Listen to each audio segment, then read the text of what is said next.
Alrighty, hosses, welcome back. And in this tutorial, what I'm going to do is I'm going to show you guys how to have a little bit more control over the navigation for your entire app, because most of the time, whenever you create an app, it's going to have more than one scene, more than one screen. So we want to be able to build navigation systems that make it really easy for the user and really intuitive to switch between these screens. Now, by default, we can add some things like navigation controllers, and we already saw that in the, I don't even know if it was the last tutorial, maybe 2 tutorials ago, where you can have like tabs at the bottom, and you can also have a menu at the top. But in this example, I'm pretty much going to be breaking everything down, and we're going to understand all the different pieces. And later on, when we learn how to use these built-in navigation systems, it's going to make a lot more sense. So I just made a really simple single view application, and the first thing I want to do is this. I'm going to go to the storyboard, that's where I'm at now, and click this scene right here. So by default we have one screen, one scene, and I really hate how the background of Xcode is white and this is also white. It's kind of hard to differentiate. So I'm going to click this and change the background to like blue, turquoise. Good enough, whatever. Alright, so in order to demonstrate switching between different scenes, we probably need a different scene. So I'm gonna go here, and if you right click anywhere in the background and just zoom out, probably give you a little bit better view. Actually, if you're using Xcode on your entire desktop, it's probably fine, but for my screen recorder, I have to kind of minimize it so it shows up good on like YouTube and stuff. So what I want to do now is take a view controller and drag it out, and that gives you a brand new scene. Let me just position that, and it doesn't really matter where you position it. This is just for visually seeing wherever it is. It doesn't really matter. You can position it down to the top, whatever. And another thing I want to point out before I continue is this. I'm going to zoom back into 100%. You see this arrow right here? What this arrow signifies is whenever you open your app for the very first time, this scene right here is going to be the first scene that the user sees. So a lot of people were like, okay, what the heck is that? That's what it does. And you can actually move this if you want. So if you decide to move it over here, then this would be the initial scene, but I like it where it was. So I'm going to take it and move it back there. Alright, so now that I'm zoomed in back to 100%, the next thing I want to do is this. I'm going to change the background color of this one to something like red. And in this example, what I'm going to do is zoom back out and just add one more, just so we have a bunch of different stuff to work with. So zoom back in so I can edit it, and this third one will just be like yellow. Or maybe this ugly yellow-green puke. Kind of looks like baby poop. But I kind of like it in a weird way, you know? Alright.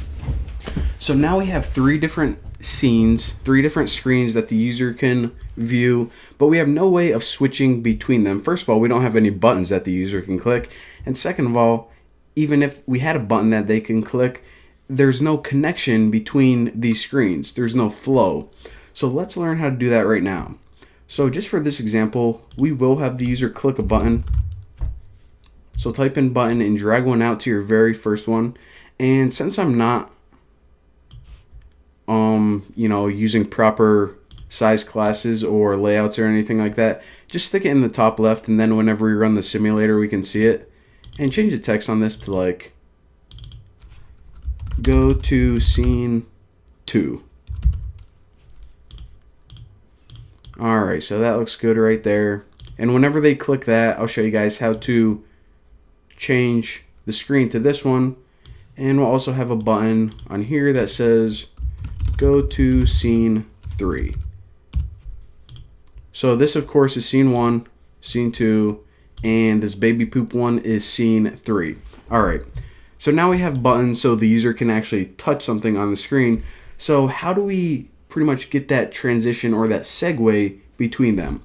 Well, what we do is actually really incredibly easy. Select the button that you want, and hold down Control on your keyboard and drag that blue line and release it to whatever scene that you want to transition to whenever they click the button. Now, a segue, of course, that's how you pronounce that word.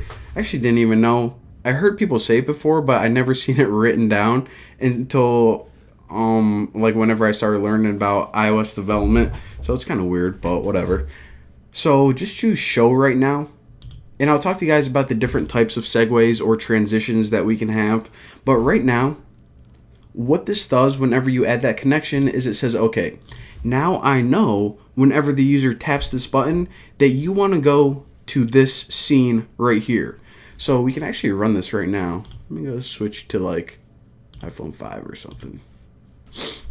All right, so once my stimulator loads, why are you unable to run, you son of a... Probably because I was moving it around. All right, beautiful. All right, so remember, the reason that it knows to go here is because this little symbol says this is the very first launcher screen for this app. So it starts out on your blue one, and whenever the user clicks the button, go to scene 2, it takes them to that other scene, scene 2. So now, since we didn't add any functionality to this, whenever they click this, you see I'm clicking it, but nothing is happening. So we already know how to do that, so let's take care of that right now. Select the button, hold down Control and drag. And if we hit show and run this again, check it out. Go to scene 2, takes us to the red scene. Go to scene 3, takes us to the baby poop screen, looking awesome. Now we're like, all right then, how do we get back to, you know, that red scene or that blue scene again? Well, there are a lot of different ways. Of course, since you already know that functionality, you probably could figure out how to make a button to make a segue in the opposite direction. But what I want to do is show you guys how to add a navigation controller, and this takes care of a lot of the background functionality. And another thing I want to mention is this. Let me stop this and run it again and show you guys a problem that we have. You see, in the user's mind, whenever they're going from one scene to another, the way that mobile apps are built, they're kind of gonna picture it a scene sliding in from the right to the left. Now check this out. By default, the transition is whenever I click this, it slides up from the bottom. So I'm going to click it again and see how that scene slides up from the bottom. Well, what we can do is, I'm going to show you guys in the next video how to customize these transitions. But whenever we add a navigation controller, what it does is by default, it takes those scenes and slides it in from the right. So how do we add a navigation controller? Well, what we do is we select that first scene. So make sure that this is selected. And if you go to the editor, embed in navigation controller, what this is going to do is it's going to give you an overall navigation controller for your entire app, your entire storyboard. We can see this easier if we zoom out. All right, so it put it in a really weird place. Let me zoom out to 25%. But all we can do is take this and drag it down. Again, I really wish that YouTube videos were bigger so I can record my whole screen, but there you go. Let me zoom back out. And you guys can see this a little bit easier. Now also take note that this initial arrow, it points to the navigation controller. And well, all we have to do now is test and run this, and you can see what happened here. So we saw that, okay, we have this bar at the top now. This bar is the navigation controller, and if you hop back in Xcode, you can see that what it did whenever we added that navigation controller is it added that bar to the top of every scene.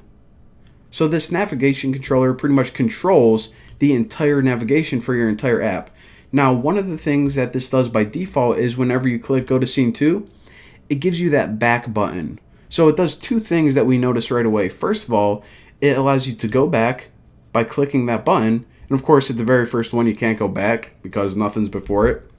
So it gives you a natural flow. And another thing I want to point out is you see how before the scenes were appearing from the bottom and sliding up? Well, they now appear from the right and slide to the left. And that's a lot easier for the user. It's a lot more intuitive because you see how this back button is pointing left? It just makes a lot more sense and it's a lot more natural feeling. So there you go. There is the basics of how to create additional scenes and how to add segues to navigate between them, and also how to add a navigation controller to give you some pretty much default functionality whenever you're working with navigation. But of course there is a lot more to cover. So yeah, that's probably enough for this tutorial. But thank you guys for watching, and I will see you next time.